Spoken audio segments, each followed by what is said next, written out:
कहाँ लगी मामा? मामा के कबले पाव पड़े चालू कर दो रे। जब देखो दारू पी के पड़े रहते हो। नमस्ते दोस्तों, आप सभी का मेरे YouTube चैनल में स्वागत है।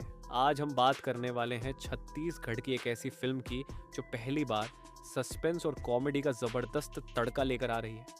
ये पूरी फिल्म हमारी राजधानी रायपुर में शूट हुई है और खास बात यह है कि इसमें आपको कॉमेडी के साथ साथ इतना शानदार सस्पेंस मिलेगा कि दिमाग घूम जाएगा। फिल्म में आपको अभिनेत्री एसला घोष नजर आने वाली है। साथ ही कई दिग्गज और कॉमेडी कलाकार भी अपनी एक्टिंग से दर्शकों को हंसाने और चौंकाने वाले हैं। इस मूवी का नाम है हारून पार है। और हाँ दोस्तों, ये फिल्म 12 सितंबर को छत्तीसगढ़ के सभी सिनेमा घरों में रिलीज होने वाली है। इसके निर्माता हैं दिव्यांश और विवेक कुमार जी हैं। तो दोस्तों, कहना गलत नहीं होगा कि यह फिल्म छत्तीसगढ़ की पहली फुल सस्पेंस कॉमेडी फिल्म साबित हो सकती है। तो दोस्तों, क्या आप इस फिल्म को देखने जाने वाले हैं? अपनी राय हमें कमेंट में जरूर बताइए। मिलते हैं अगली वीडियो में। धन्यवाद।